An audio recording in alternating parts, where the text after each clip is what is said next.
Bismillahirrahmanirrahim. Assalamualaikum warahmatullahi wabarakatuh.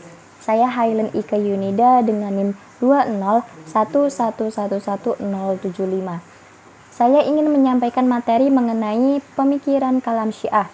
Untuk yang pertama kalinya kita akan membahas mengenai sejarah kemunculan Syiah dan juga perkembangan. Syiah dilihat dari bahasa, berarti pengikut, pendukung, partai, atau kelompok, serta suatu aliran agama yang meyakini bahwa Ali bin Abi Thalib serta keturunannya adalah raja-raja dan pemimpin Islam setelah Nabi Muhammad.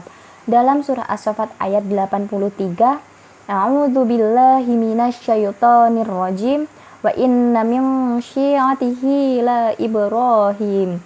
Dan sesungguhnya Ibrahim benar-benar termasuk golongannya.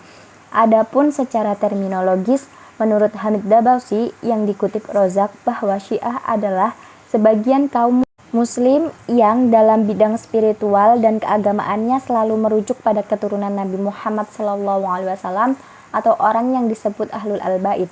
Menurut Tobab Tobai, istilah Syiah untuk ditujukan pada para pengikut Ali atau Syiah Ali, pemimpin pertama Ahlul Al-Bait pada masa Nabi Muhammad. Para pengikut Ali yang disebut Syiah diantaranya adalah Abu Dzar al-Ghifari, Miqdad bin al-Aswad, dan Ammar bin Yasir. Kemudian, Syiah pertama kali lahir dalam agama Islam sebagai mazhab politik. Ada beberapa pendapat para ahli pada saat kemunculan aliran Syiah ini. Yang pertama, aliran ini muncul setelah Rasulullah wafat.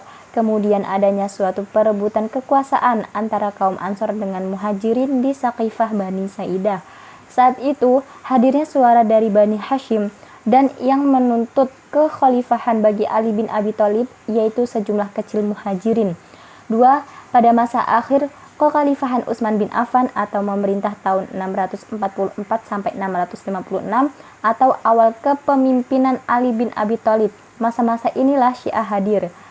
Pada masa itu terjadi pemberontakan terhadap Khalifah Utsman bin Affan yang berakhir dengan kematian Utsman dan ada tuntutan umat agar Ali bin Abi Thalib bersedia dibaiat sebagai khalifah. Ketiga, pendapat yang umumnya diketengahkan banyak para penulis Syiah bahwa Syiah lahir setelah terjadi fitnah pembunuhan Utsman, dan yang paling menonjol bahwa Syiah baru muncul ke permukaan setelah terjadi kemelut antara pasukan Ali dan Muawiyah bin Abu Sufyan pada peristiwa Tahkim atau arbitrase di Siffin. Akibat kegagalan itu, sejumlah pasukan Ali keluar dari pasukannya yang disebut Khawarij dan sebagian besar orang tetap setia kepada khalifah disebut Syiah atau Ali atau pengikut Ali. Keempat, terkhusus kalangan Syiah, ajarannya sudah ada sejak ada pada masa Rasulullah, namun mereka menganggap Ali bin Abi Thalib adalah imam dan pemimpin yang berkuasa setelah Nabi Muhammad wafat. Setelah dari perbedaan pendapat, sudah jelas Syiah baru muncul setelah adanya kemelut antara Ali bin Abi Thalib dan Muawiyah bin Abu Sufyan pada peristiwa peperangan yang berakhir dengan tahkim atau arbitrase di Siffin. Di antara pasukan Ali akhirnya terjadi pertentangan antara yang tetap setia pada Ali dan yang menentang. Setelah Ali wafat, kekhalifahan beralih ke putranya yaitu Hasan bin Ali.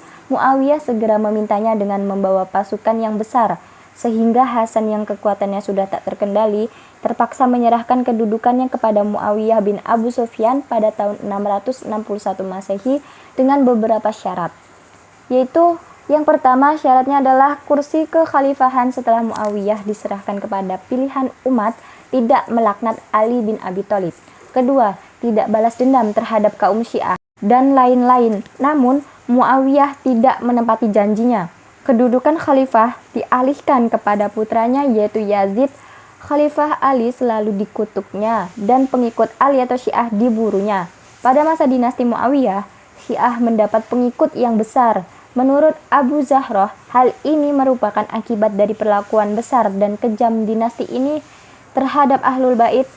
Pada tanggal 10 Muharram 61 Hijriah, Yazid bin Muawiyah memerintahkan pasukannya yang dipimpin oleh Ibnu Ziyad untuk memerangi Husain bin Ali dan sebagian kerabat Nabi di padang Karbala yaitu Irak. Semuanya dibantai dan kepala Husain dibantai ketika Husain dan pasukannya tak berdaya. Kepala Husain tersebut selanjutnya dibawa ke hadapan Yazid di Damaskus. Namun, Yazid tidak setuju terhadap pemenggalan kepala Husain itu. Tetapi hal ini sudah terjadi. Ia kemudian mengirim kepala Husain ke Madinah untuk dikuburkan di samping makam ibundanya, yaitu Fatimah Az-Zahra, putri Nabi. Setelah peristiwa itu, aksi-aksi pemberontakan yang terus-menerus hadir di golongan sebagian pengikut Syiah, seperti pemberontakan Mukhtar As-Saqafi, pemberontakan Zaid bin Ali bin Husain, pemberontakan Yahya bin Zaid, dan pemberontakan Nafas Az-Zakiyah. Ketika pengulingan dinasti Umayyah di pusat kota Damaskus pada tahun 750 Masehi oleh Abu Abbas As-Saffah, kaum Syiah pun ikut andil membantunya beserta kaum Mawali. Namun, setelah dinasti Abbasiyah terbentuk, kaum Syiah tidak diberi posisi dalam pemerintahan. Akhirnya, kaum Syiah berhasil mendirikan kekhalifahan sendiri yang bebas dari dinasti Abbasiyah, yaitu dinasti Fatimiyah pada 297 sampai 567 Hijriah, 909 sampai 1171 Masehi di Afrika Utara, Mesir, dan Suriah. Penguasa dinasti Fatimiyah ini berfaham Syiah Ismailiyah. Dinasti Buwaihiyah pun berfaham Syiah Itsna Asyariyah atau Syiah 12 yang menguasai Persia dan Irak pada 320 sampai 454 Hijriah atau 932 sampai 1062 Masehi. Selanjutnya, kerajaan Safavid di Persia atau kini Iran sebagai salah satu dari 3 kerajaan besar di dunia Islam pada abad 81 pertengahan menjadikan Syiah sebagai mazhab resmi negara dan menjadikan Persia pusat aliran ini. Pada tahun 1979, Ayatullah Khomeini mengadakan pemberontakan dan berhasil mengambil alih pemerintahan dari dinasti Pahlavi sehingga ia mendirikan Republik Islam Iran. Dengan agama resminya Islam berfaham Syiah. Dewasa ini faham Syiah dianut oleh sekitar 20% dari seluruh umat Islam. Penganut faham Syiah tersebar di negara-negara Iran, Irak, Afghanistan, Pakistan, India, Lebanon, Arab Saudi, Bahrain, Kuwait, bekas negara Uni Soviet, beberapa negara Amerika, Eropa, serta India. Perkembangan Syiah atau yang mengatasnamakan mazhab Ahlul Bait di Indonesia cukup pesat. Sejumlah lembaga yang berbentuk pesantren maupun yayasan didirikan di beberapa kota besar di Indonesia, baik itu di Jakarta, Jawa Barat, Jawa Tengah, dan Jawa Timur. Buku-buku tentang Syiah sengaja diterbitkan oleh para penerbit yang berindikasikan Syiah atau penerbit Mizan dan Pustaka Hidayah atau via media massa dan ceramah-ceramah agama baik majelis ta'lim maupun pengkaderan terus-menerus mereka lakukan. Kemudian ajaran Syiah sebenarnya terletak pada masalah imam-imam yang mereka pusatkan pada tokoh-tokoh Ahlul Bait. Imam itu tidak boleh di luar dari mereka. Karena itu mereka menentukan 12 imam. Yang pertama Ali bin Abi Thalib pada 41 Hijriah atau 661 Masehi. 2 Hasan bin Ali bin Abi Thalib pada 29 Hijriah atau 669 Masehi. 3. Husain bin Ali bin Abi Thalib pada 61 Hijriah atau 680 Masehi. 4. Ali bin Husain Zainal Abidin pada 94 Hijriah atau 712 Masehi. 5. Muhammad Al-Baqir pada 113 Hijriah atau 713 Masehi. 6. Ja'far As-Shadiq pada 146 Hijriah atau 765 Masehi. 7. Musa Al-Qazim pada 183 Hijriah atau 799 Masehi. 8. Ali Ar-Ridho pada 203 Hijriah atau 818 Masehi. 9. Muhammad Al-Jawad pada 221 Hijriah atau 835 Masehi. 10. Ali Al-Hadi pada 254 Hijriah atau 868 Masehi. 11. Hasan Al-Askari pada 261 Hijriah atau 874 Masehi. 12. Muhammad Al-Muntazar atau Al-Mahdi pada 265 Hijriah atau 878 Masehi. Selanjutnya pokok-pokok ajaran Syiah. Setelah Nabi Muhammad, imamnya adalah Ali bin Abi Thalib. Oleh karena itu, para khalifah dituduh merampok kepemimpinan dari tangan Ali bin Abi Thalib.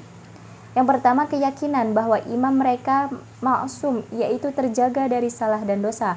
2. Keyakinan bahwa Ali bin Abi Thalib dan para imam yang telah wafat akan hidup kembali sebelum hari kiamat untuk membalas dendam kepada lawan-lawannya, yaitu Abu Bakar, Umar, Utsman, Aisyah, dan lain-lain. 3. Keyakinan bahwa Ali bin Abi Thalib dan para imam mengetahui rahasia gaib, baik yang lalu maupun yang akan datang.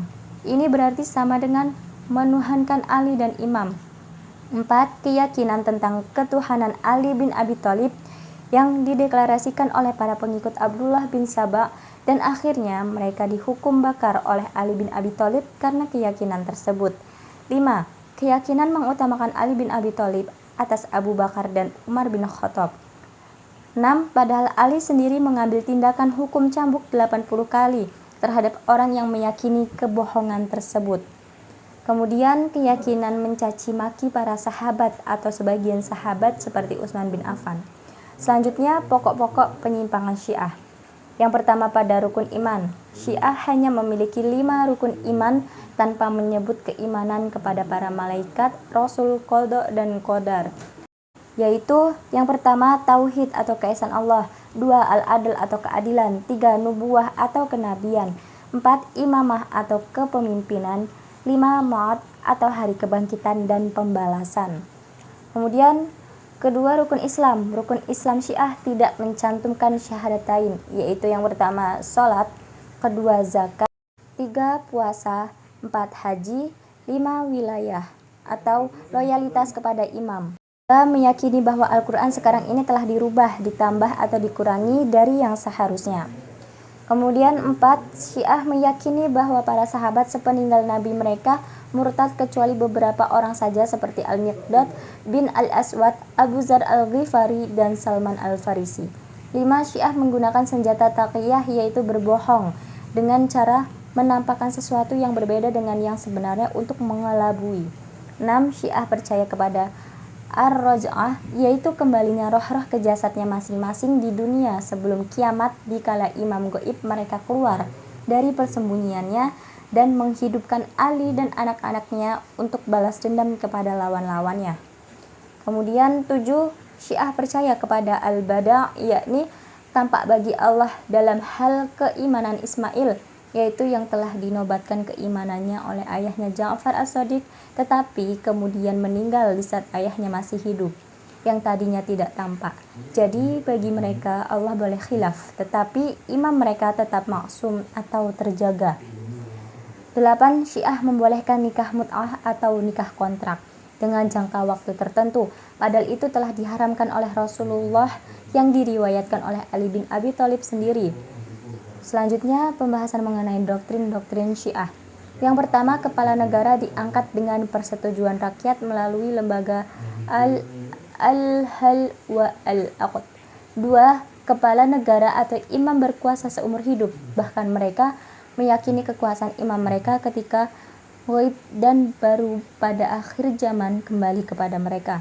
3. Kepala negara atau imam sebagai pemegang kekuasaan agama dan politik berdasarkan petunjuk Allah dan wasiat Nabi.